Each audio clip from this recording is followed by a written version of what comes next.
How to tell your partner you need more help with emotional labor. Emotional labor has become a hot-button issue at the moment, and for good reason. For decades, women have been doing the lion's share of emotional and mental labor in heterosexual relationships. Women already do 2.8 times more unpaid labor than men, according to the United Nations, including chores, household management, childcare, and daily organization. Then, on top of it, there's the emotional side of things, and it's work. Women are taught from a young age by society that dealing with other people's emotions is their responsibility. We're meant to be soft and empathetic, while men are allowed to focus on their own needs, rather than taking on the burden of others. In relationships, this can equate to your partner being uncommunicative or blunt, so you have to help them navigate their emotions, all while remembering your sister-in-law's birthday, because they'll likely forget,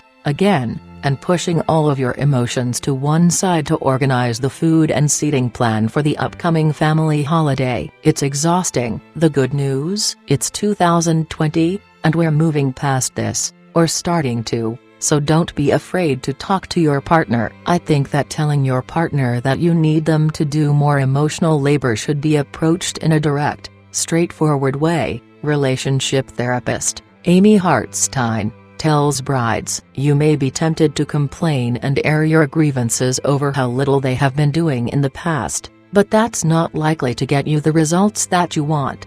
Instead, it's all about being upfront about what you need. Communication is key, so here's how to talk to your partner. Explain what emotional labor is. Start small. If your partner wasn't raised to help handle the mental load, they may not even know what it is, so you may have to work from the ground up. Basically, you want to explain to them what emotional labor is, give some examples of how you are handling it within your relationship, and finish with some of the tasks you'd like him to take over. Hartstein says, if they're not familiar with the concept, they'll have no idea how to go about doing more of it. Use examples. With conversations like this, it's best to be direct, so focus on concrete examples. For example, you can start by explaining that emotional labor consists of largely invisible tasks that keep the wheels of relationships and groups running smoothly. Hartstein says, it's largely understood that it is mostly women who carry the burden of emotional labor. They tend to be more sensitive to social dynamics and are often driven to make sure that everyone around them feels comfortable.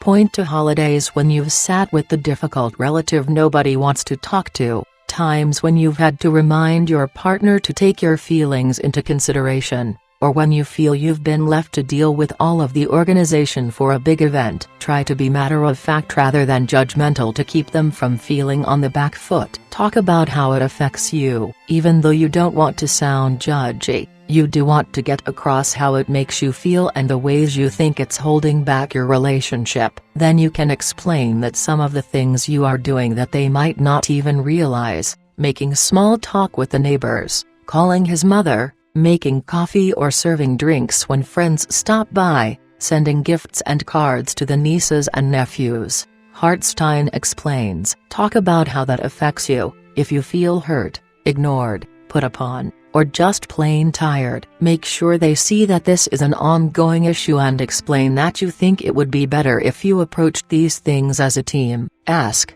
rather than criticize. If you want help, being direct is often the best option, so be very clear about what you want. Then give 2 or 3 of these tasks that you'd like to get off your plate and onto theirs. Hartstein says, you will be most effective with this if you simply ask your partner to take them on rather than complaining and criticizing that he's not been doing them. There's a good chance that they weren't even aware of this invisible, emotional labor and will hopefully rise to the occasion now that it's been spelled out to them.